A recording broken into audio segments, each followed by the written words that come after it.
Good morning. It's 10 a.m. Eastern, 7 a.m. on the West Coast. I'm Christine Romans. Let's get you current. Breaking this morning, the fight against a fast-moving wildfire in Nevada. Thousands remain under evacuation orders. We're live on the fire line. Also breaking, escalating trade war. Canada set to announce new retaliatory measures this morning. What it could mean for the price you pay. Ballot battle. The Supreme Court sides with the White House on mail-in voting restrictions. How it could change the midterms. And Republican runoff voting underway right now in South Carolina. Can Darlene Graham pull off a win?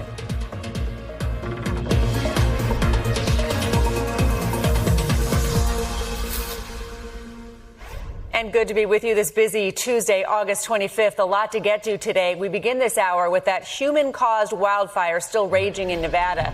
The flames threatening densely packed neighborhoods in the Sierra Nevada foothills. More than 30 homes have been reduced to ash, others left charred. Officials say more than 14,000 people are still evacuated. But there are some signs of progress. Crews say the Hawk fire is now about 27% contained. This time yesterday, containment was 0%. Joining us now from Reno, Nevada, NBC News correspondent Liz Kreutz. And Liz, crews are starting to make some progress, but this fire is still very active. Yeah. Hey, Christine. Good morning. Crews have been gaining ground. That's really some good news. And because of that, they have been able to lift some of the evacuations in some of the neighborhoods around Reno. But we're also seeing a lot of the destruction from this fire now. Kind of the first glimpse at it here this morning. You can see this was a 2-story home. The fire just tore through it. The framing of this garage now, the only thing still standing. Sadly, the home next to it also burned. You can see the flames took over this van, smashed the windshield here. It's so always remarkable how random fire can be, because if you look down the block here, you can see that many of the homes, thankfully, have survived and are still standing. But we know that 32 homes have burned so far, and we're still trying to get a full picture on the destruction. And crews and firefighters do say that in some areas, and we even saw some flames up in the hills this morning, that fire is still very active. Christine. Hey, Liz, you've been talking to residents. You're hearing from people who evacuated and are now coming back to total devastation. What are they telling you? Yeah, I talked to a 68-year-old man, Ricardo, who's lived in his home up in the hill for 20 years. And he stayed as long as he could and finally just had to get out. He sent me these terrifying videos of flames just encroaching his property that he built. He said he built his home himself and he lost everything. And he's just obviously devastated, still trying to come to terms with that immense loss. And something that we've heard before and is just so sad is that he didn't have fire insurance. That happens, right, as a lot of these insurers aren't willing to give insurance in these fire-prone areas. And so now he's kind of at a loss of how he's going to rebuild, hoping to do so. But it's quite the challenge, Christine. And Liz, this fire has prompted crews outside of the local firefighters to help battle the flames. Tell us about it. Yeah, there's actually been quite the response here. And I realize I should actually show you some of my interview with that man, Ricardo. Just take a listen, because he was quite emotional. Take a listen here. Everything in that thing is mine. I designed it. That's my home. I built that. It's all I have. I have nothing. I have no family heirlooms. I have no family photos.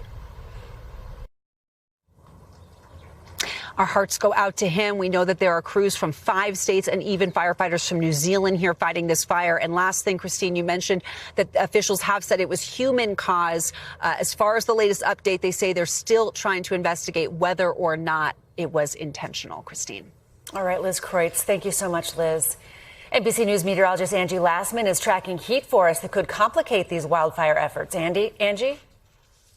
Hey there, Christine. Still dealing with these heat alerts across much of the Southwest and parts of the Southern Plains. 58 million people under these alerts right now. We've got heat advisories and heat warnings. And notice some of these, especially across the Southwest, are going to last all the way through Saturday. So we're dealing with the heat for the long haul. This is going to be something that we see brings our temperatures to the 90s and even triple digits in some spots over the coming days. Today, it's 112 in Phoenix, running almost 10 degrees above where we should be for late August. We've got 97 in Little Rock, but feeling like 107. New Orleans Orleans tops out at 105 for your feels like temperature there. More of the same for tomorrow. Again, not much relief. We stay hot across the Southwest with a high of 109 in Las Vegas. Look to places like Houston, 101 for your actual temperature, but feeling like 110. And looking way out to the end of the week and into this upcoming weekend, more of the same. Las Vegas ends up into the 109 range on Thursday, only getting some relief by Saturday. 105 will be your temperature there. So you can see not a lot of improvement. Still going to need to take those extra precautions. On top of that, this heat playing a role in those wildfire issues that we're seeing across parts of the West. We've got over 86 large fires burning across the lower 48. Notice much of them are centered across parts of the Pacific Northwest. And we've got alerts up, red flag warnings specifically across parts of Southern California now, with all of those ingredients kind of in play for folks here as we get through at least the next couple of days. Taking a closer look at that Hawk fire, this, of course, has gotten a lot of attention, setting this fire sitting just to the west of Reno. And notice all of those conditions as we go through at least the next day or so. We've got high temperatures around 90. We've got winds 10 to 15 miles per hour, but gusting up to 25 to even 30 miles per hour. And that humidity stays low for that region. This makes it difficult, again, still as we get through the day today for firefighters to contain that fire. And more broadly across this region, we're going to see all of those ingredients play a role in the potential for more fires to start and spread. This elevated risk will remain through at least the day today. Christine. All right, Angie Lassman. Thanks, Angie. Next hour, Canada plans to announce its retaliatory tariffs against the United States after the U.S. imposed 50% tariffs on some Canadian goods over the weekend. Talks between the two countries broke down on Friday. In response to Canada, President Trump posting on social media this morning, he's considering renaming Lake Ontario to Lake America, singling out Ontario for its American alcohol boycott and its premier, Doug Ford, who threatened to cut off electricity and critical minerals to the United States. This guy's a loser. He's going to be a loser, and simple as that. We're going to fight with everything we have.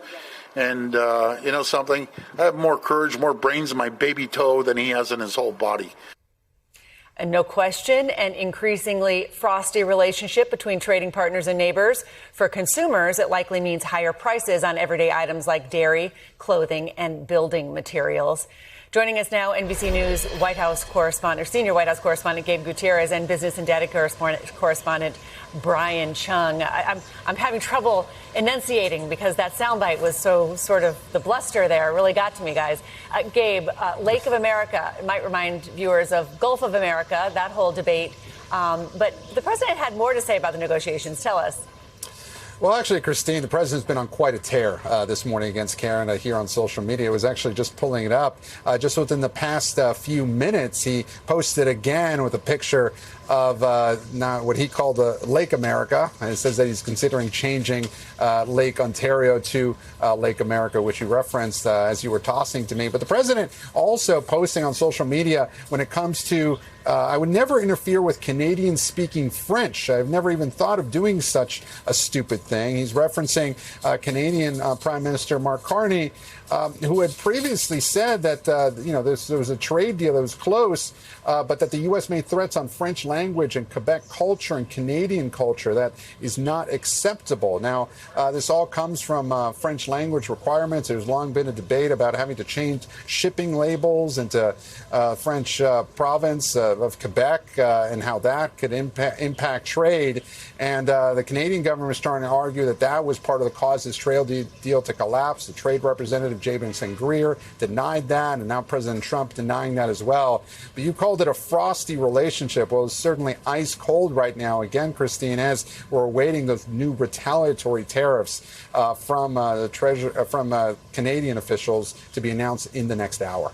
Yeah, and Brian, the Prime Minister Carney, he had signaled some of those key sectors for retaliation. What more do we know? Yeah, and again, you have to remember that the Canadians had already retaliated by responding this weekend by tariffing American goods going into Canada of things like steel, dairy, appliances, agricultural products, pulp and paper, electronics. The board that you see ahead of you are the U.S. tariffs on what comes in from Canada. And so there's already been this tit for tat. But the latest action was yesterday, where you had the Americans tariffing products that are coming in from Canada that are in the automotive sector at a hefty 50% tariff. So you would imagine that might be potentially where Canada could retaliate here as well. But again, they seem to deep tease this announcement happening later on this morning. We did hear from the trade minister in Canada on CNBC earlier this morning, where he suggested that they could target a number of different types of industries. Again, what will they be? We'll be waiting with bated breath over the next few hours.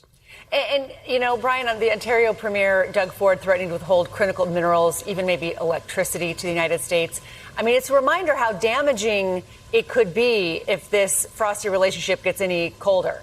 Well, and a reminder of that damage comes as recently as just last year, because, again, this is not the first time, even in the second Trump administration, that the Americans have been going at the Canadians on trade. You have to remember that when the U.S. first proposed some hefty tariffs last year, Ontario responded by essentially surcharging specific American states that are plugged into the same electricity grid that Ontario is a part of. Those states were New York, Michigan, and Minnesota. It was a 25% levy. Could they do the same again? That seems to be something that Doug Ford is suggesting. Yeah, it's something like 27 states. Their number one export market is Canada. So That's right. Retaliation could be dangerous here overall. And Gabe, to a different issue here, Iran. Treasury Secretary Scott Bessent announcing these big new sanctions against Iran.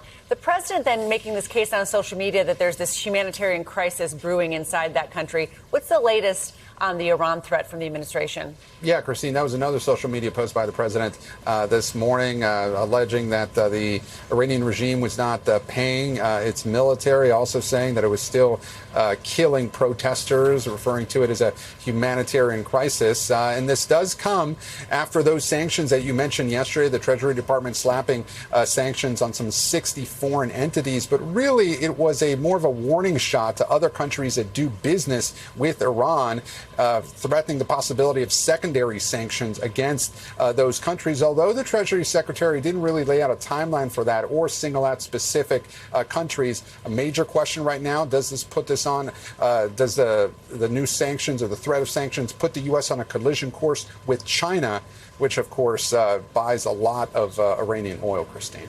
Yeah, it sure does. All right, Gabe Gutierrez, Brian Chung, thanks, guys.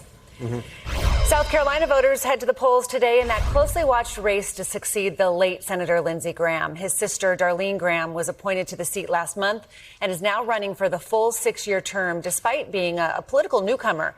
She faces 5-term Congressman Ralph Norman in the runoff. Meanwhile, there are new questions about how the election process could change after the Supreme Court last night allowed President Trump's executive order on mail-in voting to take effect. Joining us now, NBC News Chief Capitol Hill correspondent Ryan Nobles in South Carolina for us. And Ryan, this decision on mail-in voting is coming with the midterms just around the corner. Yeah, that's right, Christine. There are so many dynamics that are shifting and changing as we lead up to these very critical midterm elections. That SCOTUS decision is one of them, especially because it leaves open the possibility that there could still be further legal action before voters actually go to the polls. And the other end of this is who the candidates are going to be. And that's playing out today over 3 states that are holding runoff elections and Republican primaries, including perhaps the most watched one here in South Carolina, where Lindsey Graham's sister, Darlene Graham, is hoping to take his seat. She, of course, has the endorsement of President Trump, but this is a tight race that she's locked in with longtime Congressman Ralph Norman, and it could be a case of South Carolina voters choosing endorsements over experience. The Supreme Court handing President Trump a political win on his push over mail-in voting. With just 10 weeks before the critical midterm elections, the court lifting a block on the president's efforts to limit who can receive a mail-in ballot. The president has repeatedly suggested, without evidence, mail-in voting can lead to election fraud. When a state is for mail-in voting, that means they want dishonest elections. Even though he has voted by mail himself a number of times, including most recently in the Florida primary. But the court did not rule on the legality of Mr. Trump's policy, which is expected to face additional legal challenges.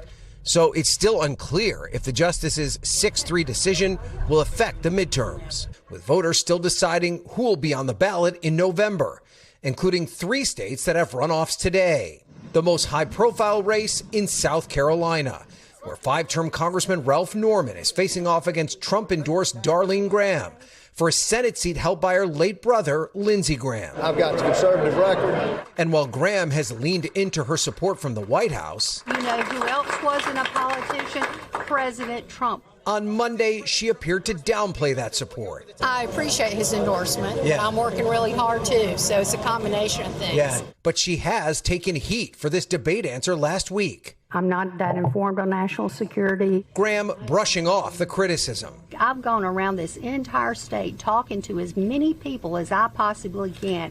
And you know how many of them brought up Taiwan or national security? Not one. The president also supporting another candidate facing a runoff in Oklahoma, former state senator Mike Mazzei, locked in a close race for governor with that state's attorney general Gettner Drummond.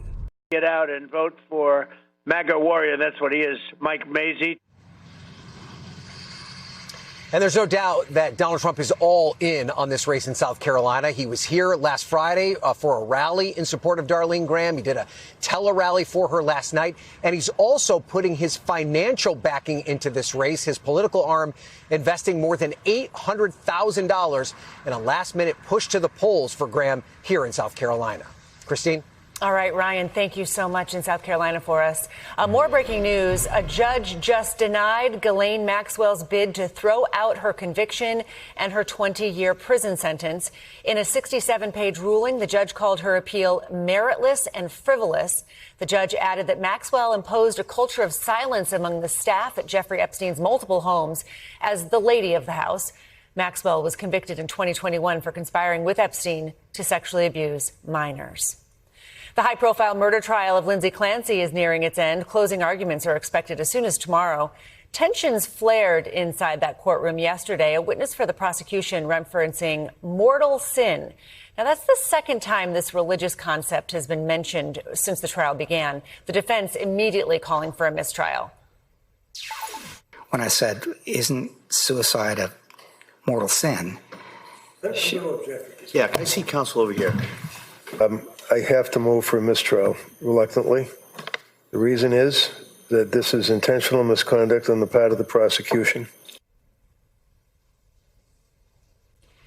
The remarks earned a swift rebuke from the presiding judge, but the request was denied. Instead, the jury was ordered to disregard the testimony and was dismissed early for the day.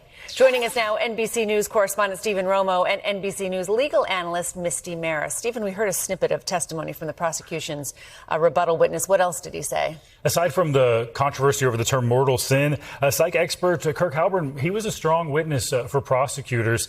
He actually agreed with the defense on some things, like Lindsay Clancy having a bipolar II disorder and that she was dealing with depression. But importantly, where he breaks with the defense is that he says he does not believe she was in a state of psychosis when she killed her children. And he called into question that voice that she reported hearing, telling her to do it. He's saying how unusual it would be for someone in a state of psychosis to only hear that voice for an 18-minute period, not hearing it before and not hearing it since then. So he raised that issue as well. He's going under a cross-examination from the defense attorney right now and being asked questions about those exact things. Misty, this is the second time the judge has called a sidebar, and we heard this term mortal sin was brought up again. How should the jury make sense of what's happening there? Well, Christine, they certainly know it's a problem because both times it resulted in immediate sidebar, the gavel coming down, jurors being dismissed with a curative instruction both times to disregard those comments. So you can't put the toothpaste back in the tube. The jurors know that there's something to this,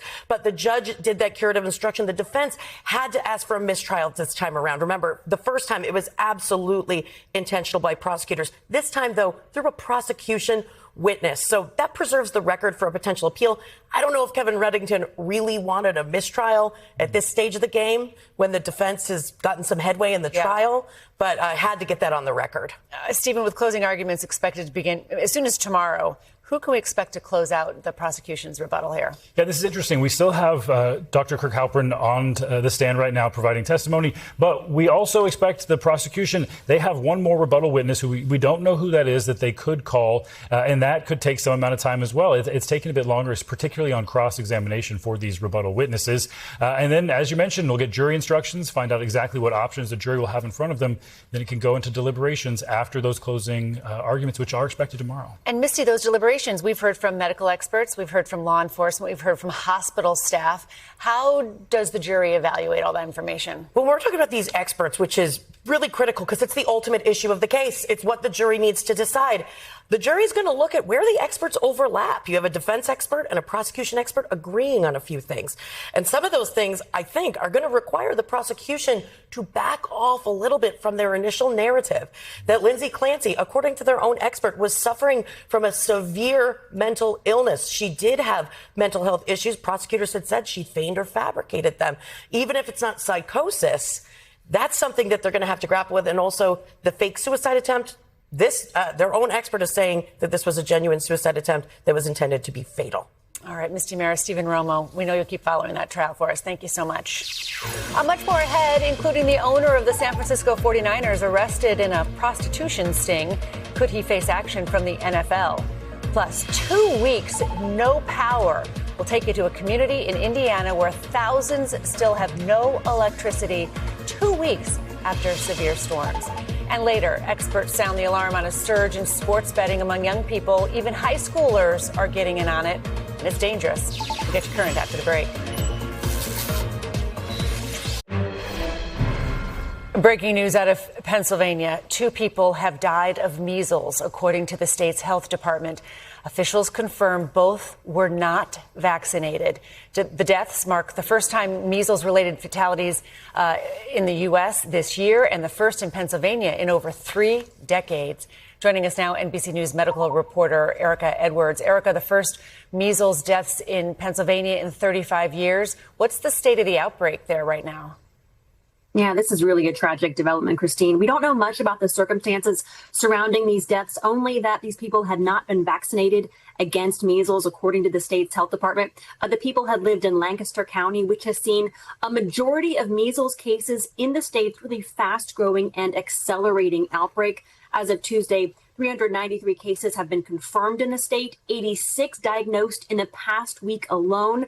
We know that so far 70 people have had to be hospitalized in the state. And just as a reminder, these mark the 4th and 5th deaths from measles since the beginning of 2025. 3 people died of measles last year, an adult in New Mexico and 2 little girls in Texas. Christine. Over 2,500 cases reported across the U.S. this year. What's leading to the rise in measles cases? Is it the rise in people who are using religious exemptions and and personal exemptions to not vaccinate their children? That's certainly playing a big role. This comes at a time when more parents than ever are actively avoiding vaccines for their children. During the last school year, CDC data shows that 4.2% of kindergartners, that's about 155,000 kids, had at least one vaccine exemption, up from 3.6% the previous school year. The number of kids getting the MMR vaccine in Lancaster County, where those deaths occurred too, has been falling steadily from 95.5% in 2017 to a low of 87.6% last school year. I should also point out that earlier this month, President Donald Trump signed that executive order meant to drive down the number of vaccines recommended for children. That move, of course, drew wide criticism from pediatricians and public health experts. Christine. Certainly a tragic development. 2 more deaths. Erica Edwards, thank you. Now to an arrest rocking the NFL. San Francisco 49ers owner Jed York caught up in a prostitution sting operation over the weekend. Investigators say York responded to an undercover ad before he was arrested at an Ohio trailer park. Joining us now, NBC News correspondent Maggie Vespa. And Maggie, the 49ers just hosted the Super Bowl this year. The team's season starts in just over 2 weeks. Walk us through what led up to Jed York's arrest. Yeah, so basically, Christine, York is himself from Ohio. We don't know why he was back in his home state over the weekend, but effectively investigators say while he was there, he clearly unknowingly responded to a fake ad, an undercover ad posted on what they call a known prostitution website that he again, responded to and basically made a deal through to meet a woman at a trailer park, they say, in East Palestine, Ohio. This is according to court documents, and pay her $140 cash in exchange for sex. That's where they say he was arrested on Sunday. There's the trailer park there. They said he actually had $160 cash on him total, and that's where these charges stem from. So really, here we are 2 days later, Christine, and his case has now been resolved, but obviously the ripple effects will continue for some time. Yeah, the case resolved. You said, he was initially charged with engaging in prostitution, but that was later changed to what? Disorderly conduct and possessing criminal tools. What does all that mean? Yeah, effectively, it means that they wanted to get this plea deal seemingly over with. And you're right, it was downgraded to disorderly conduct. And the criminal tools charge is referring to his cell phone. They say that he used his phone to arrange the meeting, so they confiscated that during the arrest and slapped that charge on as well. But it's the disorderly conduct one that's really the amended charge from the prostitution charge. And he pleaded no contest, which is important to note for viewers at home. It means that he's not pleading guilty, but he's also not fighting the charges. It's a way of basically getting this over with as soon as possible. So given that plea deal, he was sentenced to 1 day in jail and then given credit for the 1 day he had already served. And then he paid a little over $1,100 in fines total. So again, he's now walking free as far as the legal process goes. This is done and over with. But now it's kind of effectively the league's problem, Christine, which is what we're all waiting on. Yeah, we have a statement from the 49ers. They wrote this: as this is a legal matter which has been resolved, we will not be providing any further comment at this time. And the NFL says we are aware of the matter, which will be reviewed under the personal conduct policies. Then, so what does all that mean? What happens next? Exactly. So basically, this is up to League Commissioner Roger Goodell and that personal conduct policy they're referring to. We got our hands on it. It's a 6-page document. They have one for players and then they have one for non-players, which includes ownership, management, et cetera. And basically, it lists a number of things, but also doesn't limit the list. It says these are examples of things that would go against the personal conduct goals and policies of the league. And actually, disorderly conduct specifically is named. But you can imagine the original charge of engaging in prostitution would also qualify as well. It names a number of things that Goodell could, like penalties he could impose on an owner, including up to $500,000 in fines. But we talked to sports analysts who say he could go further than that if he want to, especially if he had the backing of other team owners. So it's really going to be his choice. And given that, again, this has been resolved with a plea deal, that process starts now. And it's really anyone's guess as to how quickly it could go. Sometimes these things take months. But given how quickly the case wrapped up, Christine, we could see it sooner, the results sooner, especially given that, as you said, the season starts in 2 weeks. All right, Maggie Vespa, thank you for covering it for us. This morning, Indiana's governor is demanding an investigation into the regional power utility company NIPSCO. The 2 weeks after devastating storms hit that area, thousands of residents, still don't have power. NIPSCO has said it hopes to have power restored for everyone by tonight. NBC News correspondent Shaquille Brewster has more for us from Indiana. In Gary, Indiana, fear and outrage boiling over. I'm in a blackout, one of the worst ever for Indiana. There's no gas, no power, nowhere to go. As thousands are still in the dark nearly 2 weeks after devastating storms and tornadoes tore through Indiana. This is day 13. Day 13 without power. It certainly is. 73-year-old Joetta Walker has lived in Gary her entire life. I feel hurt because I feel like they could do better than this. She's lost more than $700 worth of food and has been relying on drop-offs from family. Most concerning, she can't use her breathing machine. What has been the impact of you not being able to use this?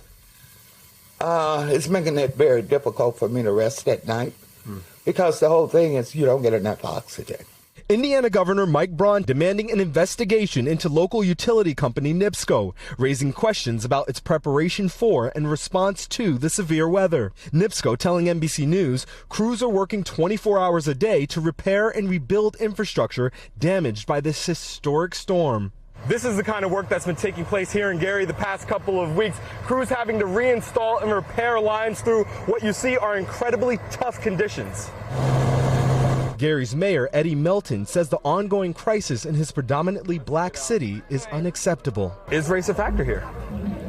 I think race could be a factor in terms of black communities, brown communities are often overlooked in tragic situations. The lights just turning back on for Cheney Weber and her 2 granddaughters. I feel like we still came last, so I feel like we at the bottom before everybody else. Shaquille Brewster, NBC News. Shaq, thanks so much for that. Some good news. The woman you just saw there, Joetta Walker, finally has her power back on this morning.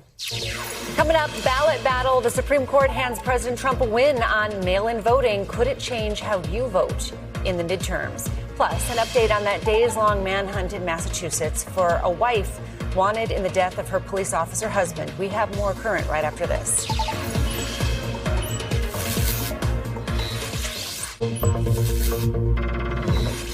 From the end of a manhunt in Massachusetts to astronauts working in orbit, let's get you current on the other headlines we're following today.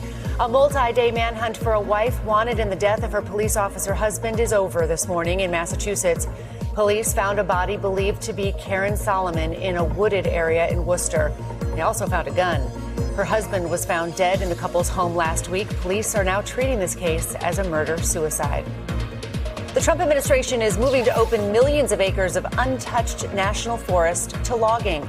The White House is aiming to roll back the long-standing roadless rule that limits road construction, logging, and mining. It's been in place for a quarter of a century now. Critics say that will endanger natural resources and wildlife habitats from Florida to Alaska. And happening right now, 2 astronauts are outside the International Space Station working to replace a communications antenna. They started the repair last week, but they ran out of time before they could install the replacement. Today's walk is expected to take about 6 hours. All right, let's dig deeper into this. The Supreme Court has cleared the way for President Trump to enforce his executive order on mail-in voting. Now, the order calls on the federal government to create and maintain a list of all eligible voters. It then prohibits the U.S. Postal Service from sending mail-in ballots to anyone not on that government list. President Trump has criticized the use of mail-in ballots, although the president himself has voted by mail multiple times, including just last week in the Florida primary. It was a 6-3 decision by the court, with the 3 liberal justices dissenting. Notably, the court did leave the door open for future legal battles on this subject. Joining us now, NBC News legal affairs reporter Gary Grumbach. So, Gary, the judges explained this to me, that they aren't saying the executive order is legal. They're just saying that states aren't allowed to sue. Yeah, that's exactly right, because at this point, nothing has changed. The states aren't allowed to sue, they say, because nothing has actually happened yet. The United States Postal Service has a final rule that hasn't actually gone into effect that would play this out, that would make them allowed to be able to do this in terms of who gets mail-in ballots and who doesn't. So the harm to the states, the Supreme Court said yesterday, is essentially non-existent at this point. But they did leave that door open, the court saying the decision does not mean that any measure taken by the government to implement the order will necessarily be lawful. They say on that score, time will tell. Christine. So, Gary, we're exactly 10 weeks away from the midterms. Does this decision change the election process for this November? At this point, the answer is no. But every single day that we get closer to the midterm elections is a day less that election administrators around the country and the United States Postal Service, frankly, have to figure out how this would actually all work in practice. And remember, this is all connected, right? Because the issue with the voter rolls that we've seen around the country, with 23 different judges knocking down the federal government's ability to get states' voter rolls, would be connected to the federal government actually getting a list of eligible voters, which they don't even have yet. So it's all connected. It's really a kind of a big mess here with just weeks until the midterm elections. Christine? Yeah, certainly injects some uncertainty into the process, an important process. The California Governor Gavin Newsom, Gary, says he's going to sue again to block the executive order. So this fight is not over. This fight is far from over, and there are several different court challenges on the same issue. The League of Women Voters there in Massachusetts making the same case here. That could head up to the Supreme Court as well. So we could be right back at the Supreme Court in just a number of weeks. Christine. All right, Gary Grumbach. Thank you so much, Gary. The Trump administration is expected to revoke the visas of some 200,000 people currently in the U.S. The State Department says it is trying to identify non-U.S. citizens with business or tourism visas who are also trying to get asylum status. The administration argues short-term visas are only intended for temporary stays. A spokesperson for the State Department told NBC News, quote, under President Trump and Secretary Rubio's leadership, we are making clear that a visa is a privilege, not a right. Joining us now, NBC News senior Homeland Security correspondent Julia Ainsley. Julia, we know the Trump administration has been pushing to remove non-U.S. citizens from the country. What's the latest behind this move? Well, this move could help them accomplish 2 goals. One is being able to boost those overall numbers of deportations.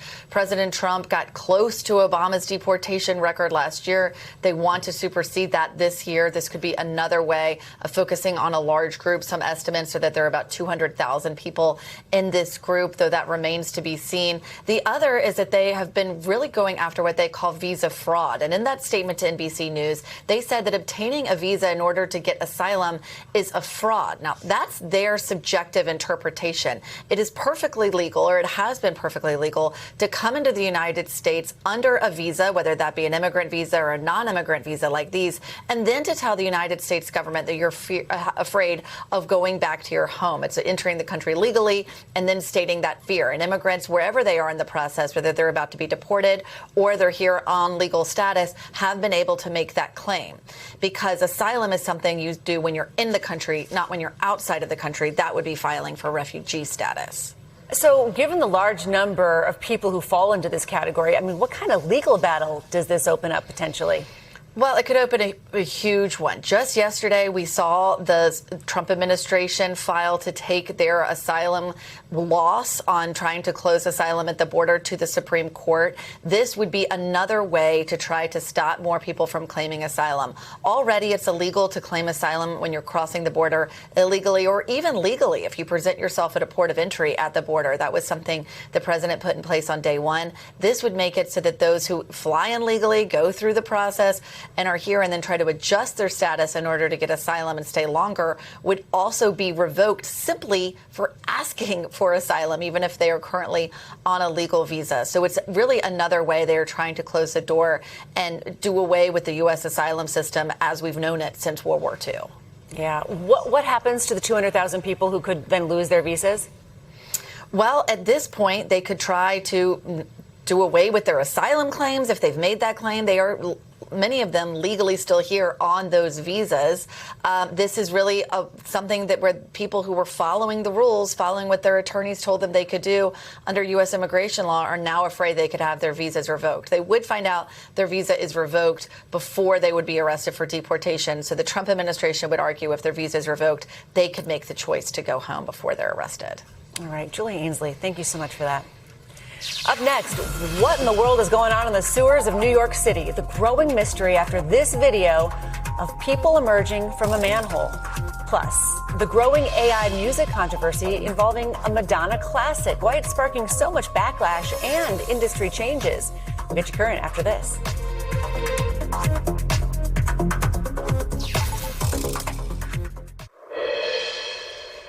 What's art and what's just imitation? Songs made completely or partially using AI are now banned from the music charts in Australia. It's after backlash over an AI-generated cover of Madonna's 1989 iconic hit Like a Prayer by Australian DJ Josh Fawaz. The AI version catapulting the Madonna song back to the top of the music charts in Australia for the first time in decades for a weeks-long stretch and streamed nearly 50 million times on Spotify alone. When you call my name, it's like a little prayer. I'm down on my knees. I wanna take you there in the midnight hour. I can feel your power, just like a prayer. You know I'll take you. Madonna herself has decried the use of AI in music, recently telling Vogue Italia that it's the opposite of making art, adding, once you were around painters and musicians and dancers and artists in one place and working from a very pure place for each other. Joining us now is Jem Aswad, executive editor of music at Variety. Talk to us about the backlash in Australia surrounding all this, and what are the guardrails now for what qualifies as AI-generated music there? Well, the music industry goes through an existential crisis like this pretty much every decade. There was sampling, there was illegal downloading, things like that.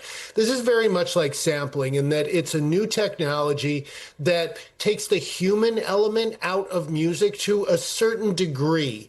And the industry is still figuring out exactly how to define it, how to grapple with it. The wording of the new part of the rules of the Australian charts says that it is forbidding songs that are not substantially human created. Now, that can mean a lot of different things. It's pretty much open to interpretation, but what it basically means is you can't have an AI-generated lead vocal or, things, prominent instruments or things like that. As I understand it, I think that backing vocals, AI backing vocals would be fair game. I assume a string arrangement, an orchestra arrangement or something like that would be as well. But, what it's trying to do is just make sure that the music that actually charts is still made by humans at a time when there's AI slop, quote unquote, absolutely everywhere. Is this getting a lot of attention from the global music industry? Oh, absolutely. Everyone is sort of, it's in the phase right now where you're watching the sort of steps as the industry sort of tries to get its arms around it and create rules around something that is just a complete wild west of technology. It is very much like sampling. And the way that was worked out 30 years ago is there's really no hard and fast rule that applies to everything. There are basic guardrails, and if someone says, hey, you overstepped, a lot of the time then it goes to court. And that's probably how this is going to end up as well. But the distinction is really how much of it is actually AI generated as opposed to AI assisted. Okay, like if if an engineer uses AI to record something more easily, that's fine. But if you've got an AI generated lead vocal or completely AI created song, no way. I mean, I guess the heart of it is the big question is, what is art? Is AI generated music even assisted or generated by AI? Can that be considered art? How does the music world even begin to contend with that sort of existential question? Well, it doesn't really worry about whether or not it's art. It's how much humans actually created that particular piece of music. Because right now, with a couple of keystrokes, you can say, do me a cover of Madonna's Like a Prayer, and it'll just come spewing out of your computer. You didn't really work very hard to do that. But if somebody actually sang it, that's different. All right, Jem Aswad of Variety. Thank you so much. Just interesting cross of culture and AI. Nice to see you. All right, it sounds like something out of a movie, but this mystery is unfolding under the streets of New York City. 3 men caught on camera climbing out of a Manhattan sewer just before dawn, and steps from Penn Station and Madison Square Garden. Only they're not the first. Similar scenes have surfaced across the city, leaving law enforcement officials wondering who's going underground and what exactly are they doing down there. NBC's Sam Brock investigates. The mystery under the streets of New York only intensifying after these 3 men were captured on video climbing out of the New York City sewer system just after 4 o'clock in the morning, according to NYPD. Wearing overalls and using what appears to be headlamps. This is the manhole cover just feet away from the busiest transit hub in the Western Hemisphere, Penn Station underneath Madison Square Garden, where some 600,000 people pass through every single day. Darren Porcher is a former lieutenant for the city's police department. Are you concerned by the images that you're seeing? I'm very concerned. This is reactive and it's not proactive. I highly encourage a proactive mechanism inside of the sewer system that would detect as soon as an individual is there. Law enforcement saying the NYPD is aware of the incident. There are no arrests and the investigation is ongoing, with the city's Department of Environmental Protection adding that they've inspected the sewers at the location and our infrastructure is safe. This latest sewer incursion comes on the heels of a similar scene in Queens, New York a couple months ago, as well as multiple instances in Brooklyn with early morning divers pouring out from underground. As this investigation unfolds, the city is warning any would-be scavengers that entering the sewer system is both illegal and extremely dangerous. Sam Brock, NBC News, New York. All right, coming up, growing concern over the increase in sports betting among young people, young teenagers, why critics say it's just too easy to get hooked. And we're staying on top of breaking news. Canada expected to announce new tariffs on U.S. goods as soon as next hour. A live report from the White House straight ahead. We have more current right after this.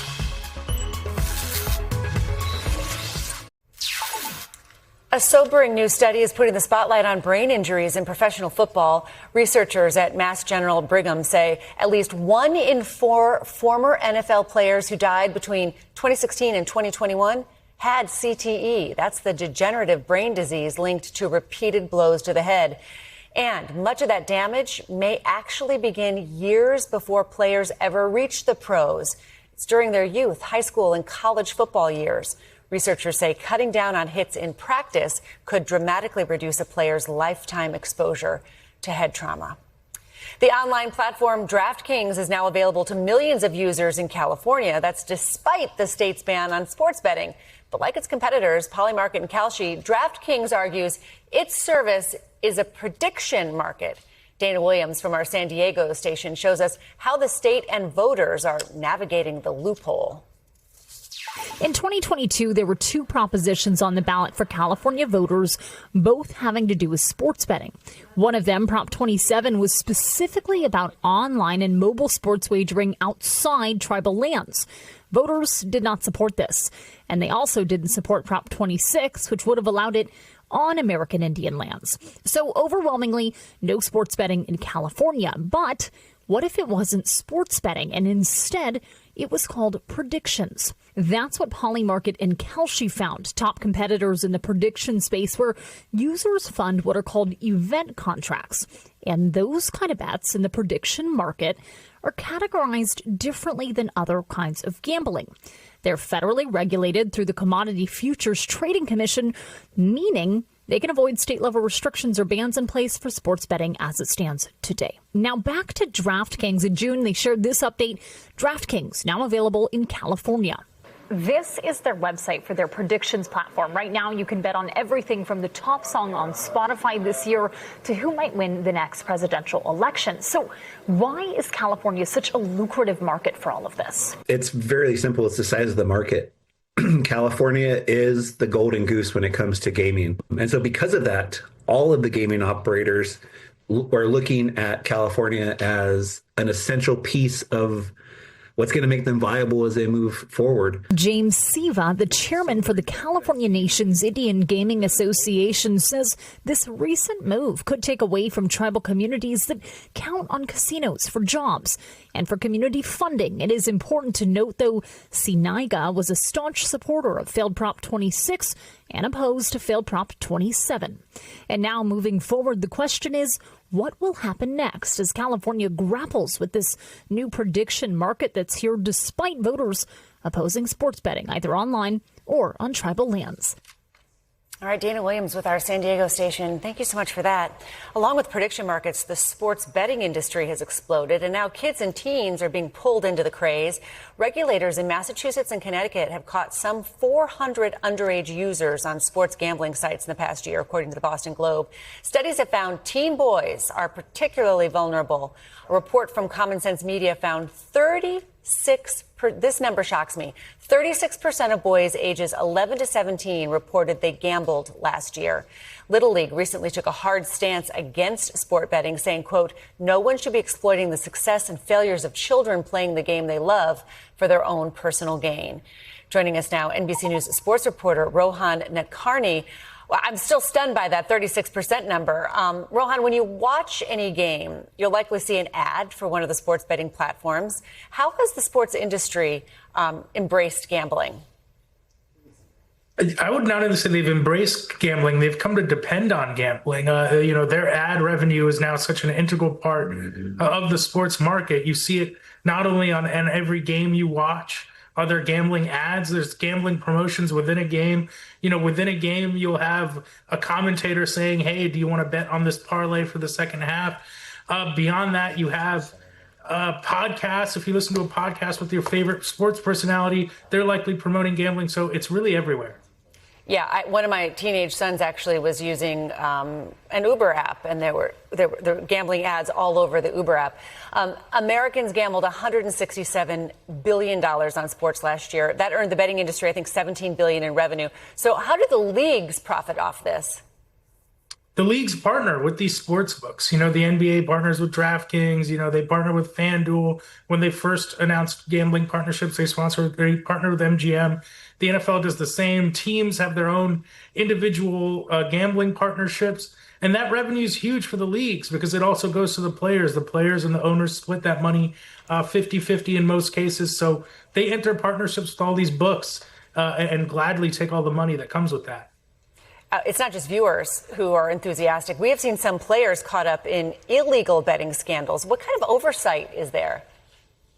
So the leagues say that by basically having this all legalized, everything's under the light, everything's under the sunshine. The sports books can report kind of illegal activity. They can report suspicious activity directly to the leagues. The leagues say this is an improvement over the old kind of black market way.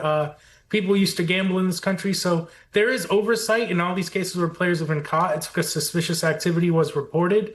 But, the leagues have certainly opened the floodgates here. All right, Rohan Nadkarni, great conversation. Thank you so much. There's much more news ahead. The next hour of Current starts right now.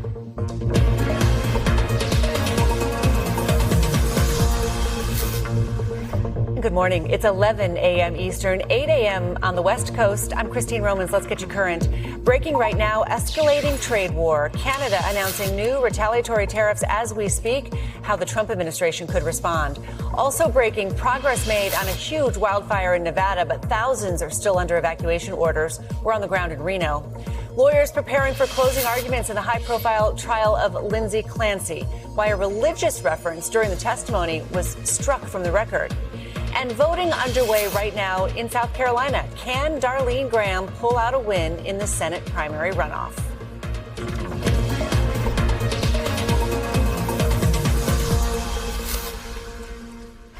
And good to be with you this morning. We've got a lot of news to get to. We begin this hour with breaking news. At any moment, Canada is expected to announce retaliatory tariffs against the United States. Could include new tariffs on steel, appliances, and agricultural equipment taking effect September 8th. We're monitoring this press conference. We're going to keep you updated. It's in response to the 50% tariffs imposed by the U.S. on some Canadian goods over the weekend. Talks between the two countries broke down on Friday. All right, joining us now, NBC News White House correspondent Yamiche Alcindor and NBC News business and data correspondent Brian Chung. Yamiche, the president of the United States has been very busy this morning on social media, writing a lot, and one of those posts threatening to change the name of Lake Ontario to Lake America. Tell us the latest. It's been quite a morning here at the White House as the president has been blasting Canadian officials, including Prime Minister Mark Carney. I want to read to you part of what the president's been posting online.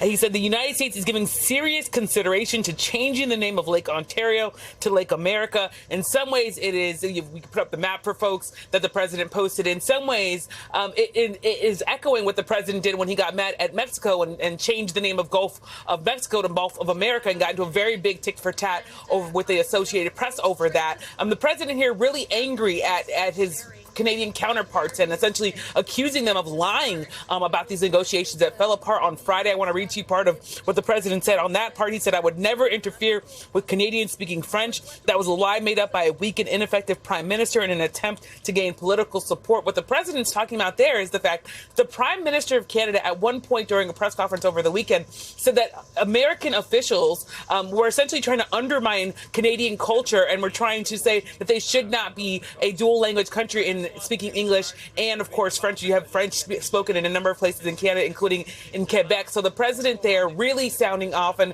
this situation just seems to be getting even worse as the days go on. Christine? Yeah, it seems like a big sticking point. I mean, aside from whether or not there was a sticking point over the French language, a big sticking point over trucks. Light and heavy-duty trucks as well, and those exports. Brian, I know that you're monitoring this press conference for us. Give us some of the top lines. What are we hearing? Yeah, and if you'll excuse me for just looking at my phone, because some of these are crossing as we're speaking right now, but it appears that some of the reporting out there is that Canada has put a 15 to 50% tariff on about $20 billion of U.S. products. Unclear if that's $20 billion in additional products over what was already announced over the weekend. Canada also apparently doubling the tariff on U.S. steel products to 50% from 25%. I should mention that's coming from Bloomberg, so we're still working on monitoring the press conference, which is happening there in Ottawa as we speak right now. But this would be certainly an escalation of what has been a tit-for-tat war between the U.S. and the Canadians after what was the 50% tariffs that took effect Friday going into Saturday on a range of goods ranging from Canadian wine to Canadian hockey sticks, and then Canada responding in kind by tariffing American goods as well. You have the U.S. then tariffing Canadian auto products that would come into this country. That was going to be announced for January 1st, but now it seems like Canada is taking the next shot here. So it's just a kind of slow escalation in this trade. And I think it can be kind of like a soup of tariff here, tariff there. Yeah. But let me be very clear. When you look at it this way, if the United States is putting tariffs on Canadian goods, that can raise prices for American consumers. When Canada is putting tariffs on things that America makes, that can hurt jobs in the United States, jobs in a lot of states that depend on Canada for exports. Yeah, that's right. And look, when you think about who pays the tariff, I think it's worth re-educating everyone that when you talk about the U.S. levying a tariff on goods that come into this country from another location, like, for example, Canada, if it's 50%, that means that American importers have to pay 50% more to bring those goods into the U.S. on the wholesale number. And then they might decide to pass on that cost to consumers, not necessarily dollar for dollar. But think about companies that are facing that prospect right now. If you're a company in Minnesota or in New York, where you're very close to the border and it's actually cheaper for you to get things in from Canada, if you face those higher costs, will you choose to cut corners elsewhere, be it in employment or be it on raising prices to try to account for that? That's a good question. So I want you to go back, you can start right monitoring, because I want to go back to you, Mish. Some of the biggest states that are trading partners here are Maine, Wisconsin, Michigan. Ding, ding, ding, ding. These are some battleground states here. I think there are 27 states with their biggest export market is, frankly, Canada. Is this a concern heading into the midterms for some of those politicians in those states? Christine, it is certainly a concern. Americans are wondering how all of this multi-front trade war that President Trump is engaged in, how it's going to impact their wallets and their cost of living as Democrats are running in some of those races and really trying to take back some of the seats. You look at Wisconsin, there's a very contentious governor's race happening there. You look at Michigan, Democrats wanting to take the Senate back. There's, of course, another highly contested Senate race happening in Michigan. And overall, when you look at the products, it's paper plates, it's refrigerators, it's hockey sticks. These are going to be the things that Americans are looking at and saying, I am paying more just to have fun and just to eat and just to enjoy my life. And there's going to be a big question come November whether or not that's going to be something that's going to hurt the Democrats or hurt Republicans, but certainly something that is on the mind of White House officials as all of this is playing out, Christine. And again, that Canadian retaliation, then, that can hurt the jobs and the livelihoods of the people in those states where those businesses are selling into Canada. Brian, the Ontario Premier, Doug Ford, then he was threatening to withhold critical minerals, maybe electricity, into the United States. A reminder, trade wars are called a war for a reason, because people get hurt. Yeah, and again, electricity, we saw that happen last year when the U.S. was also threatening tariffs on Canada, and then the Ontario Premier responded by surcharging electricity, which people forget that Ontario is plugged into the same electric grid for a number of states, including Minnesota and New York. But I should point out, we're getting a little bit more detail on these measures that are announced, again, as the formalities there in that press conference are happening. The Canadian government just posted online a list of products that are subject to what they describe as counter tariffs. These are effective on September 8th. So it does look like they broadened out the list of items that they announced over the weekend.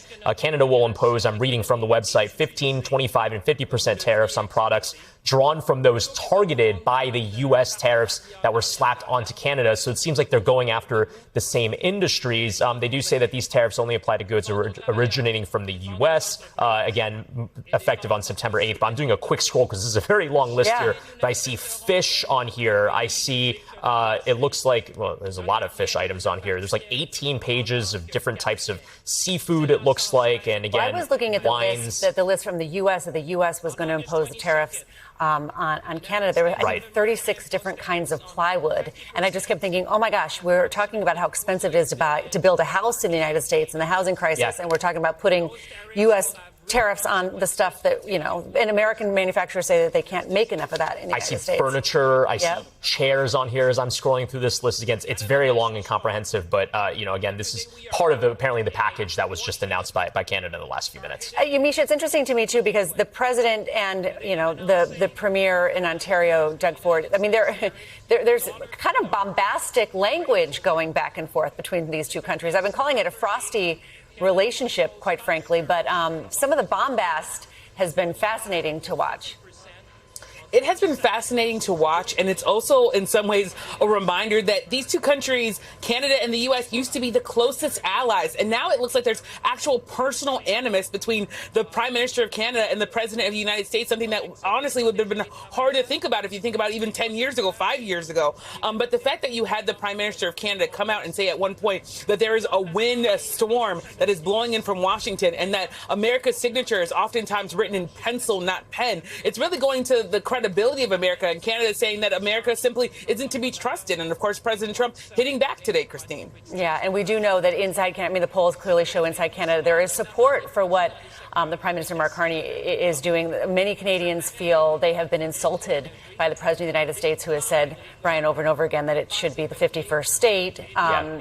We've got one more top line there. Yeah, I was going to say, it's interesting that as part of the announcement that Canada is going to levy these new tariffs on American goods going into their country, they're also doing $7.5 billion in additional support to their domestic businesses dealing with American tariffs. And I think that when we talk about the story here in the U.S., we were talking about beef just earlier this week, where the U.S. appeared to acknowledge, and the Trump administration appeared to acknowledge, that tariffs on beef led to prices going up. And then they responded by trying to loosen the quotas on beef that is not tariffed. And I think you have Canada here that's saying, and offering, I think what is fair to say, a more explicit support of businesses to get around these tariffs, something that I think is more absent from the policy here in the U.S., where companies have been dealing with tariffs and not really getting any support to it. And by the way, cattle ranchers are furious in the United States because they see that the U.S. policy is just bringing in foreign beef instead of protecting domestic. Right, maybe as Canada is doing with its producers. Okay, a lot more on this. Brian, Yamiche, thank you so much.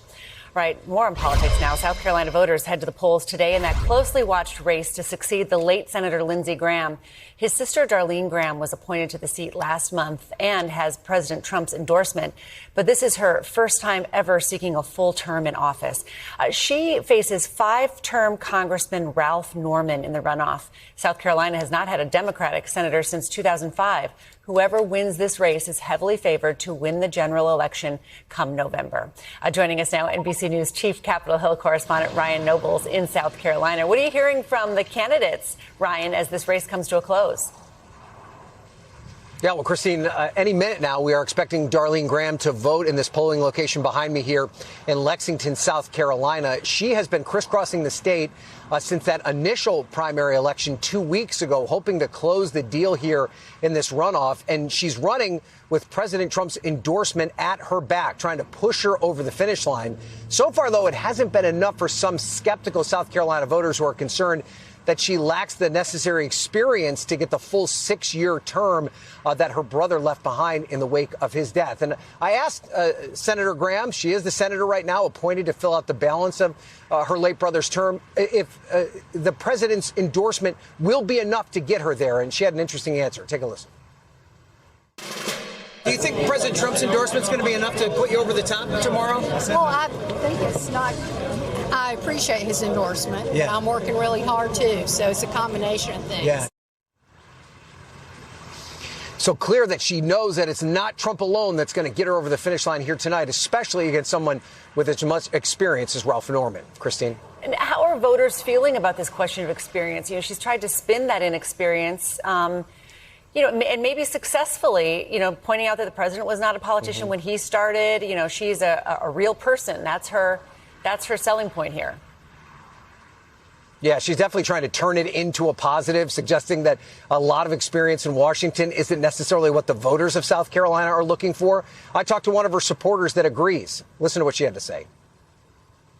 Some people are worried about her lack of experience. Do you think that is almost a benefit for you? Because I think it's a benefit because she won't go in with any prior baggage. And every person up there at some point in time was elected had never had any experience. So why should she be any different than anybody else? And that's true that everyone needs to get experience somewhere. I think the question some South Carolina voters have is the place you begin your political career in as high as an office as the United States Senate. I think that's what's giving some folks some reservation here. It's going to be a very close race, Christine. We should know tonight who the winner will be, but at this point, it's anyone's race to win. Christine. All right. Ryan Nobles there for us in South Carolina. Thanks, Ryan. We are following breaking news on that raging wildfire in Reno, Nevada. Crews say the Hawk Fire now about 27% contained. That's progress. This time yesterday, containment was 0%. Officials still do not know if the human-caused fire was sparked intentionally or accidentally. Despite the progress, flames are still threatening densely packed neighborhoods. More than 30 homes have been destroyed, others charred. Officials say more than 14,000 people are still evacuated. NBC News correspondent Liz Kreutz has the latest on the efforts in Reno, Nevada. Liz? Well, hey there. The good news is that crews have been able to gain some ground on this fire and some evacuations have been lifted. The bad news is that in some areas, this fire is still actively burning. We've seen some flames up in the hills behind us this morning, and you can also now see the destruction from this fire. The framing of this garage, the only thing still standing. And here you can see the windshield of this truck just smashed through. Officials say 32 homes have been burned so far, leaving another community dealing with so much loss. This morning, firefighters remained on the front lines battling that fast-moving wildfire outside Reno. The fire is about 27% contained. The fire is currently a little over 15,000 acres. We're now getting the first images of some of the destruction, like this hard-hit neighborhood where several homes have been reduced to ashes. You know, I'm salvaging a little bit, not much. The fire, which ignited over the weekend, fueled by high heat and strong winds, forcing thousands to flee, including Ricardo Arate, who took these terrifying videos just minutes before flames consumed his home of 20 years. How quick did the flames come? Fast. He says he's still coming to terms with the immense loss. I built that place. Every nail, everything in that thing is mine. I have nothing. I have no family heirlooms. I have no family photos. As the fire rages on, officials say they're working to determine what sparked it. We do know that the fire was human caused. We do not know if it was intentional or unintentional. Meanwhile, the extreme heat fueling this wildfire extending far beyond the region. Flames also sparking in Texas, a fire there plowing through brush with residents advised to evacuate. And today, large parts of the southwest and southern plains reaching triple digits with no relief in sight. In Arizona, 16 hikers suffering from heat-related illnesses had to be rescued. Another rescue in Utah where hikers were stranded in dramatic flash flooding in Bryce Canyon. While back in Nevada, the state, like other fire-prone regions, on edge. We're only halfway through the fire season. Only halfway through. And the response to this fire here in Reno has been massive. There's been fire crews from 5 different states and even New Zealand here battling this blaze. 14,000 people right now remain evacuated, and officials are just hoping the weather conditions will improve, allowing crews to continue to get a handle on this fire. Back to you. All right, Liz Kreutz. Thank you, Liz. Let's bring in NBC News meteorologist Angie Lastman. Angie, there are other areas outside of Reno under an elevated risk for wildfires as well. Yeah, so it's not just that region. We're going to continue to see kind of the potential for more of these fires to spark up, Christine. This is where we're looking at the fires right now. Over 86 large fires happening across the lower 48. A lot of those focused across parts of the Pacific Northwest. And we do have concern over the next couple of days for additional fires to be able to start and even spread quickly. You can see that much broader area that is under the elevated risk from Burns down to Reno, parts of Northern California included in this as well. And it's the windy weather and the low relative humidity that we're most concerned about. And specifically, if you look closer to places like the Hawk Fire, we've got temperatures into the 90s. We'll talk more about those temps in a second. We've also got winds out of the southwest anywhere from 10 to 15 miles per hour, but with gusts as high as 30 miles per hour and the humidity levels hovering somewhere between 15 and 25%. All of that means it's going to be really difficult still today for firefighters to get that fire under control as we get through at least the day today and potentially into the coming days. You can see the heat alerts. They're up really from parts of LA all the way to Texas and Louisiana. 58 million people included in this right now. And many of these alerts are going to go all the way through Saturday. We've got a heat dome still parked across the southwest, temperatures into the triple digits across places like Phoenix and Roswell today, feeling like the triple digits for Little Rock and New Orleans. And unfortunately, Christine, this is something we're dealing with for days and days. A lot of these locations are going to see this kind of in that same range, at least into the weekend. Yeah, some of those temperatures, really terrible. All right, yeah. Angie, thank you so much. Today, testimony in the highly watched murder trial of Lindsay Clancy is winding down. Closing arguments are expected as soon as tomorrow. Yesterday, court came to an abrupt halt when the prosecution's witness referenced mortal sin. It's a religious concept that's now been brought up twice over the course of the trial. The mention prompted swift backlash from the defense, who immediately moved for a mistrial. The judge ultimately denied the motion, but issued a stern rebuke. The religion that the defendant was raised with is absolutely an inappropriate area of testimony. It is to be stricken. It is not to be considered. I can't be any more clear of that. It cannot be considered. Joining us now, NBC News correspondent Stephen Romo, who is monitoring this trial for us. The jury was ultimately dismissed early for the day. Break down what else the psychologist had to say in his testimony. Yeah, Christine, despite the mortal sin comment, this expert, Dr. Kirk Halbrin, has been a very strong expert for the prosecution here, sort of providing an alternate idea for the jurors of what happened that night that the prosecution is not done yet. They've saved all their experts here for the very end in this rebuttal phase. He said he does not believe Lindsay Clancy was experiencing acute psychosis, and he does not believe her account of a voice telling her to kill her children. He pointed out that Clancy described hearing that voice for a very short window, just 18 minutes, and he said that would be very, very unusual for psychosis. Instead, he believes Clancy killed the children because she didn't want to leave them behind before taking her own life. Prosecution expected to wrap up its rebuttal today. Who's expected on the stand? Yeah, interestingly here, prosecutors have one more expert witness that they can call, and then things will move very quickly. We'll be able to get into the closing arguments likely tomorrow after the jury instructions, and then things could be moving into deliberation. So with those closing arguments looking like they could start tomorrow, we can see things advancing pretty quickly here, Christine.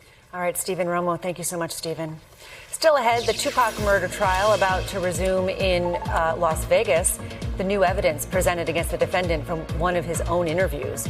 Plus, 2 climbers stranded on the side of a California cliff 600 feet above ground. The dramatic rescue from inside the helicopter. And affordability is top of mind for Americans of all ages, including Gen Zers. How many say it's forcing them to reimagine the American dream? We'll get to current after the break.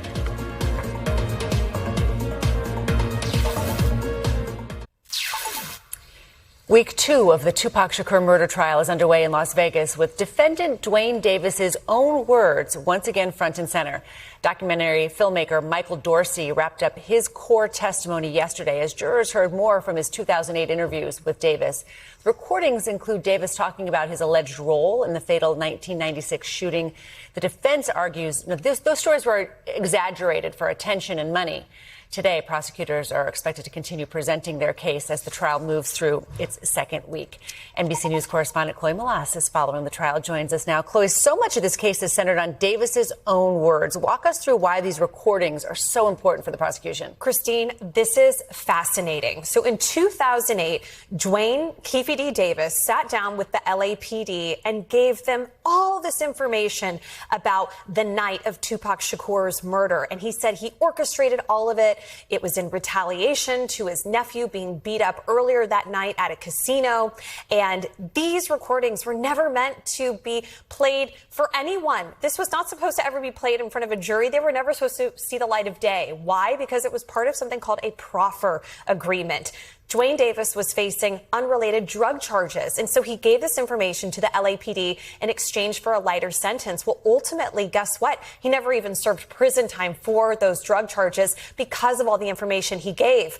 Well, fast forward, a decade later, he sits down with BET, and he sits down for this whole documentary in which he says the same things that he told the police behind closed doors. Then he writes a memoir. So these recordings are being played for the jury. They're hearing Keefe D in his own words, but his team says he lied. They say he was pressured into saying these things, that he did it for money and fame. But what the prosecutors are saying, though, is he didn't do this for money or fame. Because in 2008, he was fighting for his life. He was telling the truth. He was doing this in exchange for not serving prison time. So the jury is going to have to decide, did Keefe D. Davis lie to the LAPD in 2008 and then turn around and continue to lie a decade later and then write a book? Or was he telling the truth the whole time?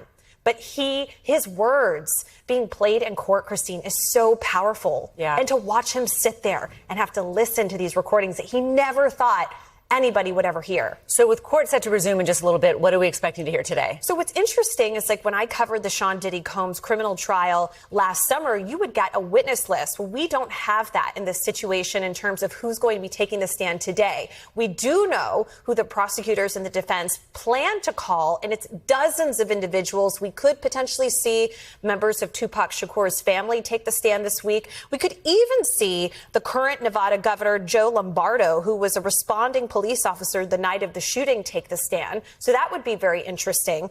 Even the Las Vegas mayor, Oscar Goodman, we could see testify. And the big question, will Dwayne Keefe Davis testify in his own defense on the stand and explain, if you were lying, why are you lying for all these years? Yeah, for a murder that happened almost 30 years ago, still getting so much attention. Chloe Malas, we know you're covering it for us. Thanks, Chloe. All right, we're following another high-stakes, multi-state legal battle this morning. Today, a Texas court is holding a hearing in the controversial custody fight between California parents and their Alaska surrogate.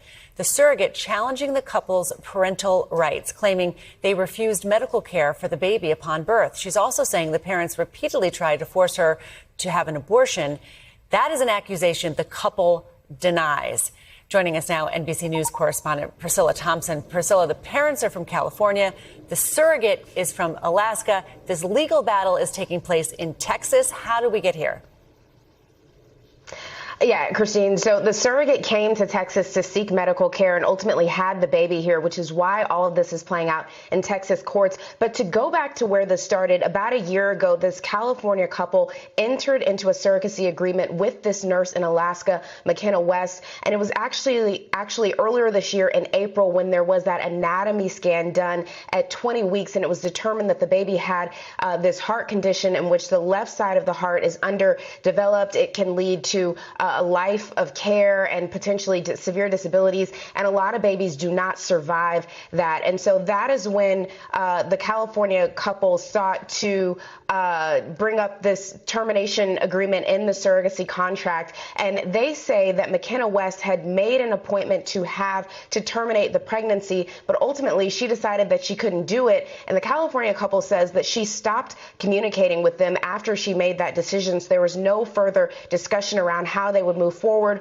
Lawyers got involved. But in the meantime, McKenna West came to Texas. We know that the Texas Attorney General directed doctors to provide the baby with care and said that the baby could not leave the state of Texas. She has been embraced by anti-abortion advocates here in Texas, and she ultimately did have the baby here earlier this month.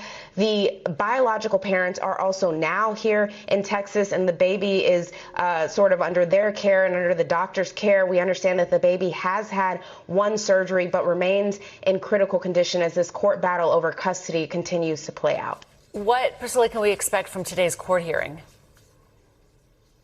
Yeah, so right now there's a temporary restraining order in place as it relates to McKenna West. So she is not allowed to make medical decisions for the baby or to represent herself as the parent or the guardian of the child. And this court decision today will determine whether or not that temporary restraining order is going to remain in place as the decision and the court filings around custody continue. Christine. Right. What a case. Priscilla Thompson, thank you so much. Still ahead, a man caught on camera climbing into the tiger enclosure at the St. Louis Zoo. The charges he could now face. Plus, the hottest trend right now, analog summer. How it has more young people turning pages instead of scrolling them. That's ahead on Current.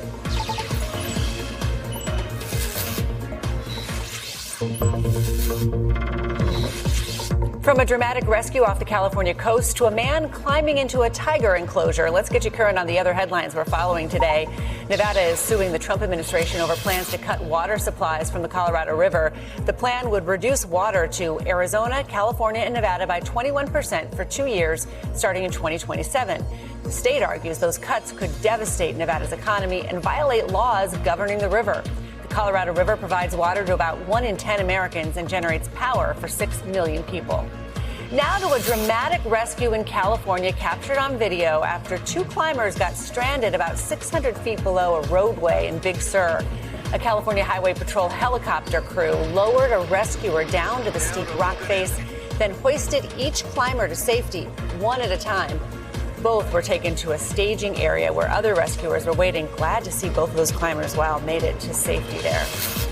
A man is in custody after climbing over a fence and onto a barrier above a tiger enclosure at the St. Louis Zoo. Video shows him sitting and dangling his legs above the big cats for several minutes. Zoo officials say he never came into contact with the animals and was taken into custody by security. The zoo says it's investigating how he got into that area and whether changes need to be made to prevent something like that from happening again. All right, AI taking entry-level jobs. The cost of living so high, 20-somethings can't afford to move out of their parents' homes, let alone buy one of their own. That's the economic reality many Gen Zers say they're now facing. According to Realtor.com, a record 25 million people under the age of 35 are living with a parent. I spoke with one 27-year-old in Connecticut who made the cost-saving move and discovered something else money can't buy. My old coworkers in Rhode Island, they're just like, Julia, you look so much happier at home. And like, I don't know if it was just like the financial freedom I have now and not just constantly being stressed, like, how am I going to pay this? How am I going to pay that? Which has been very like freeing. Joining us now, Taylor Boley, an economist at Bank of America Institute. Rent, gas, student loans, groceries. I mean, I could go on and on. Affordability is a real struggle here overall. What is the biggest hurdle that generation is facing right now? I mean, you just listed off a lot. And I think that it's true, right? Gen Z is really facing challenges that are different than previous generations. But what I think is interesting and what we're seeing in our data is that Gen Z is not cutting back. They're creating opportunities for themselves. And they're doing that through side gigs. They're doing that by thinking of ways to make their dollar stretch a little bit further. And I think it's really interesting because they're kind of creating this little treat economy. That's right. And redefining the way in which they're viewing their financial landscape. Yeah, that little treat economy where they may spend a little bit for this or a little bit for that to make sure that they are, that they're using their money, but they're not putting a down payment on a house. I mean, that's the big treat economy that they're not a part of. So if home buying is out of reach for Gen Zers, the stock market seems to be another story. You have a record number of people under 40 who own stocks. I think $3 trillion in stock ownership. What are they building the American dream in other ways? Absolutely. So Gen Z, in addition to the spending landscape, we also see in our data that they do have the lowest savings to spending ratio. So essentially, they're starting from a little bit lower base than other generations, but intuitively that makes sense, right? Because they're just now maybe leaving their parents' house. They're searching for a job, maybe graduating college, but they're also facing these other economic pressures. And so that's forcing them to rethink how they're prioritizing the larger financial milestones, like buying a house. And those things might feel a little further away now, but that doesn't mean that they're not prioritizing today's purchases. Yeah, I know I think it was a Northwest Mutual survey that showed 72% were postponing financial decisions. So they're not making the same kind of ladder to building wealth that Gen Z or Gen X and millennials and baby boomers did. Is that permanent, you think, that the American dream is just going to look different for that generation? I think the latter does look different. And it's not that the American dream is gone, it's that they're redefining it. And I think that when we look in our data too, what's most interesting is that also Gen Z is increasingly taking up a larger share of entrepreneurs, of solopreneurship. So I think Gen Z is really thinking, okay, how do I fund what I want to? Why not take the risk? Because it does seem like there's all these economic pressures out there. So they're still putting their foot forward. And I think that in and of itself, the fact that they're willing to accept this risk is an underlying sense of optimism that they are still looking forward to the future, to those larger financial milestones. We know that entry-level jobs are the most at risk, at least right now, from artificial intelligence and how it's sort of replacing some jobs. What is your advice for this generation as they're trying to begin in their financial life with all of these cross currents of affordability and AI job change? There's just a lot happening. There is, and AI seems to be very prominent in all conversations, but Gen Z is very digital forward.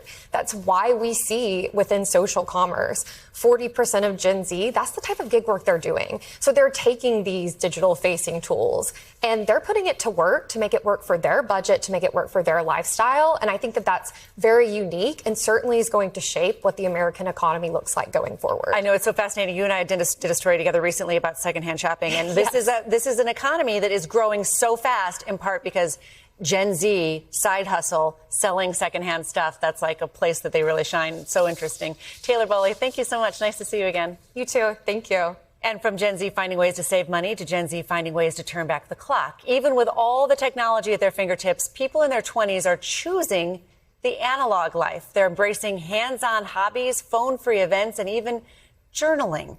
NBC News Now anchor Joe Fryer has the story. The last few summers have been defined by Barbies and brats, but this has been dubbed analog summer, with Gen Z slowing things down, choosing to embrace activities synonymous with their parents, even grandparents. This summer, Gen Z is flipping the script. The digital generation is going decidedly analog. Cool girls are not doom scrolling. Their phones flip and fold, their hobbies are retro-inspired, and the new hot thing to post is their love of not posting. Andre Parati is the general manager of Eventbrite, the online ticket platform for live events. He says phoneless events are surging in popularity. From 2024 to 2025, we've seen the number of phone-free events increase by more than 500%. I like to not have my phone for big chunks of the day and at least one day of the weekend. And Gen Z isn't just putting their phones down, they're becoming full-on analog junkies, taking up old-school hobbies like needlepoint and bird watching. They're also trying to break away from screens for more hands-on activities. One trend report shows sales of instant film cameras up 157%, Walkman sales up 111%, and handwritten gratitude journals up 90%. This is an analog bag. And of course, you need a cool way to carry all that stuff. Enter the analog bag. My Polaroid Mini, a crossword puzzle book, always my pastel. And leave it to Gen Zers to use social media to explain, well, how to stay off social media. Gratitude journal, stamped letter kit. There's a growing awareness that there's something missing when most of your life is mediated by computers. A recent survey revealed 80% of Gen Z adults are worried they're too dependent on technology, and nearly 75% they're worried about how social media is affecting their mental health. Psychologist Clay Rutledge says all of it is driving the trend of presence over pixels and is part of a nostalgia-fueled real-world renaissance. The vast majority of Gen Z, despite being digital natives, report feeling nostalgic for that more analog time. A generation discovering that when you remove the screens, you don't lose the experience, you can actually deepen it. As for why this trend is happening now, research suggests people become the most nostalgic for the past when the future seems especially chaotic or uncertain. Also worth noting, Gen Zers, the ones pushing this analog trend, are digital natives, so these phoneless experiences are discoveries for them, not necessarily a return to a certain type of behavior. Back to you. All right, Joe Fryer. Thanks, Joe. Coming up, Serena Williams is back. Her star team up for mixed doubles as excitement builds for her big return to the U.S. Open in New York. And call it the Pays Craze, the hot new cashback feature, and what you need to know if you sign up. We'll get to current after this.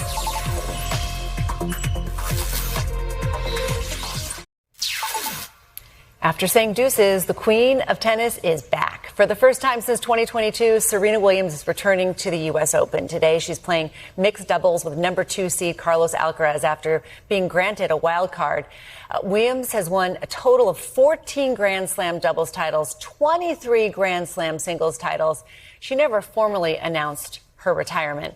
Joining us now, NBC News correspondent Marquise Francis from the U.S. Open courts in Queens, New York. Great assignment, Marquise. I can only imagine the fans are buzzing to get a glimpse of Serena today.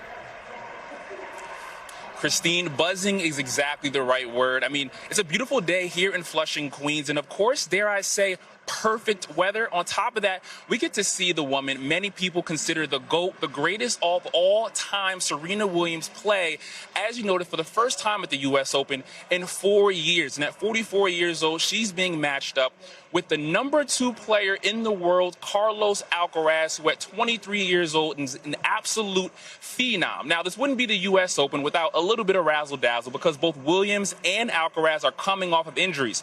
Williams tweaked her knee after Wimbledon, and Alcaraz has been out for the last few months with a right wrist injury. Now, if there's anything I know about elite athletes, when they team up, they bring out the best in one another. And so this afternoon, Williams, Alcaraz on the same side of the court, I'm expecting some amazing tennis, Christine. Williams made a surprise comeback at Wimbledon.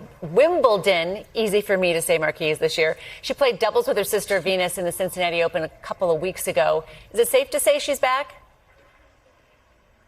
It feels as though it's certainly safe to say Williams is back. As you noted at the top, she never officially retired, and so it feels almost Jordan-esque, leaving the game pretty much at the top of her game for some time and coming back simply for the love of the game. Now, I did note her age, and so she may be on the latter half of her career, so you may not see those 100+ mile per hour serves after every serve. However, she will likely be strategic, pointing the ball, getting it right before and in between the lines. And so if there's anyone that can do it, best believe Serena Williams at 44 years old, won everything possible in tennis, can do it once again, Christine. All right, Marquise Francis, thank you so much out in Queens. Right, who doesn't want a little extra money back in their pocket? Maybe it can help you score a ticket to the U.S. Open. Okay, maybe that's a stretch. But these days, a little cash back can go a long way. A new wave of apps and services is helping shoppers earn money on everything from groceries to gas to online shopping. NBC News business and data correspondent Brian Chung joins me with the new ways to cash in. This summer, it seems like there are new cashback options creating a ton of buzz. Why are people leaning into cashback right now? Yeah, because it's a simple way to get money back onto your credit card statement. I think people are already familiar with the traditional cashback. You have a credit card on certain purchases, 1%, 2%, 3% back that you just get in the form of a statement credit. But there's a 2026 spin on some of these things as well, like Pays. This is a company that comes to you from the same company that made Zelle. If you sent money from your bank to another person's bank, if you spend $10 at participating retailers like a Dunkin' Donuts, a United Airlines, a Domino's Pizza, you're going to get $10 back in cashback. It's a 1-for-1. I really haven't seen that anywhere. That's up to $100 per credit card. That is that applies through September 10th. And there's also Claim, which is a company where you can get weekly restaurant deals, cashback as well. So cashback isn't a new concept. There are several services that have been around longer than some of the. How do they all stack up? Yeah, well, there's credit cards, of course, which I just mentioned. But then there are other things like browser extensions. There are companies like Rakuten, Capital One Shopping. Honey is another one. You basically plug it into your browser as you shop online. It'll tell you, hey, at this particular retailer, if you use this credit card, you get X% back. Also, there are apps like Ibotta, where as you get a receipt, like in real life at the store, you can take a photo of that receipt, you upload it, you get rewards through that as well. And then there's your OG. You can do mystery shopping, you can do surveys, or ways that you can get a few extra bucks here and there as well. What's the best way to maximize the savings? Well, strategy, right? Like knowing where the cashback offers are and then also stacking them. In some cases, you can get some cashback offers and then some because of the discounts that might be at those retailers, but also keep track and be purposeful about these expenditures. I mean, Christine, we are in a time right now where budgeting is very important, and these types of things might get you to buy more than you need.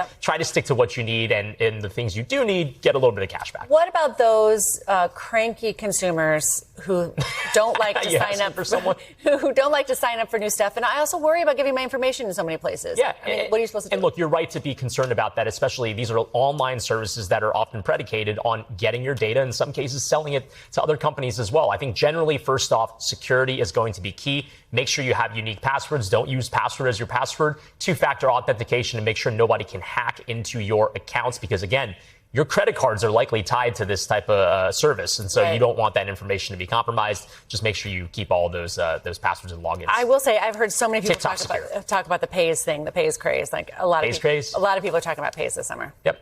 All right, Brian Chung, thank you so much. All right, China has been rolling out its cutting-edge tech this week at the World Humanoid Robot Games, and there's one robot who may not be taking home any trophies this year. A humanoid robot attempting to weightlift crashed and failed spectacularly, falling right into the judges' table. This was during the weightlifting final at the World Humanoid Robot Games, and look at that.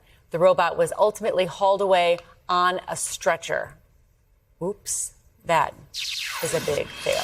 All right, up next, today's 50 States in 50 Days takes us to Florida and a community court focused on support and outreach over punishment. Plus, we'll introduce you to the woman training to summit Mount Kilimanjaro while she battles cancer. Her incredible journey when Current returns.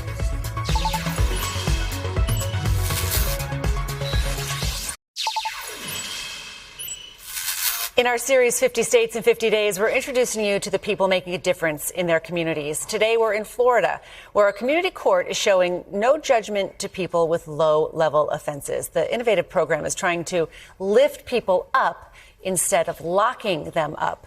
Sasha Jones from our station in Miami saw the program in session. It's not a courthouse. It's a community center. But make no mistake, the hearings held inside this auditorium are very much a part of the state legal system. Welcome to Community Court. We're glad you're here. This is Community Court in Pompano Beach, a coastal city just north of Fort Lauderdale. If they feel like it's a regular courtroom, it's scary. And we don't want them to feel scared. I know that our funds we're fighting for. Cassandra Rhett launched the program here in 2022 and has been the community court coordinator ever since. In 2019, Florida lawmakers passed a bill giving local chief judges the authority to establish community court programs. Those who can participate include people, many who are homeless, charged with non-violent misdemeanors and city ordinance violations, like panhandling and trespassing. The goal is to break the cycle of streets to jail by addressing the underlying causes of their issues, offering support instead of judgment. There is a judge, but she doesn't judge. Instead of a raised bench, Judge Kathleen Angione sits at a table across from those whose cases she's hearing. I see municipal violation, third-degree misdemeanor. Now imagine going to court without being charged with an offense.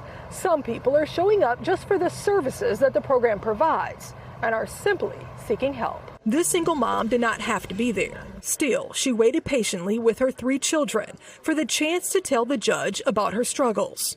Everything is super expensive. They're all asking for like 3 months of rent. We cannot house everyone. It's just impossible. Those who are charged must complete 10 hours of community service and follow the judge's orders to have their cases dismissed. They also get a graduation ceremony. Give you a certificate of graduation. And I want to tell you that Sean Hughes successfully completed community court in September 2025. We met the 26-year-old at his construction job, working on a dock. In the not-so-distant past, Hughes had much bigger problems than the panhandling charge that brought him to court. Hello? Oh, I'm sorry. All right, come on. You're being written again for community court. I could have been dead. There was times I should have been dead. Hughes says he lived on the streets for 6 years. It was awful. Fentanyl and crack. Just living like an animal out there. I'm just going to tell you how many times I've been arrested. 11 times in my 26 years of life. I'm not something to be proud of. You want to get off the streets? Hughes says Victor Oliveira, known on social media as Victor the Good Boss, helped him get off the streets and into detox. But you got this. I am 1 year sober, and it's going good. Just one day at a time. It's a 1 year trip. One day at a time, and one young man, now on a better path. But the work to help others continues. What kind of challenges are you facing, ma'am? Everything. A place to stay, a job. That's why this court brings service providers into the room for medical screenings, detox, and mental health services to help getting IDs, birth certificates, social security cards, and even housing help. So I'm surviving on $23 a month, hence the struggles. I don't want to panic you. We'll walk a journey together, okay? In this court, it's about progress, not perfection. Turning a new leaf, right? Yes, I am. All right, you're important. You stop over. I love that. Well done. I get voice messages every single day where we're sleeping in our car, we just got evicted. Rhett can relate. After getting divorced back in 2013, she says she briefly found herself homeless as well. I didn't have any money. And so I had to sleep in my vehicle. And so I prayed to God and I asked God that if you help me out of this situation, I promise, I would promise to help those who are hurting and those who are in need. And so I'm going to keep my promise. Sasha Jones for NBC News Now. Wow, what a powerful story, Sasha, from our NBC station in Miami. Thank you for that. Battling cancer can be like climbing a mountain, and for this Virginia woman, she's taking that literally. Michelle Majour is well known for her work at local restaurants in her town of Charlottesville. What people may not know about her, she has a passion for climbing, and now she's facing her biggest climb yet while living with stage 4 cancer. Ellie Jones from our affiliate in Virginia has today's Bright Side. Being a stage 4 cancer survivor, I felt it was important for me to show others that you can do big things despite a diagnosis like this. 5 years ago, Michelle was diagnosed with stage 3 breast cancer. She was 38 weeks pregnant at the time with her daughter. I went through a full year of chemo, radiation, surgery, went into remission. The cancer came back. About a year and a half ago, the cancer came back. This time, stage 4. It is incurable, but the chemo that I'm on right now is something that I can live my daily life. Part of my goal with this climb is a personal goal of my own of understanding that my body is very capable. Mosher received treatment in Baltimore. There, the Ullman House supported her, a nonprofit offering free housing to young cancer patients. Now, along with 9 others from the Ullman House, they're raising money for the foundation by summiting Mount Kilimanjaro in Tanzania this October, something Mosher has been training for since January. The amount of effort needed is unbelievable, and it felt impossible. But now that I'm 5 weeks away, I feel confident that I'm going to do it. Wow, good luck to her. Ellie Jones, thank you for that report. We thank you for watching, and remember, stay updated on breaking news and top stories on the NBC News app or watch live on our YouTube channel.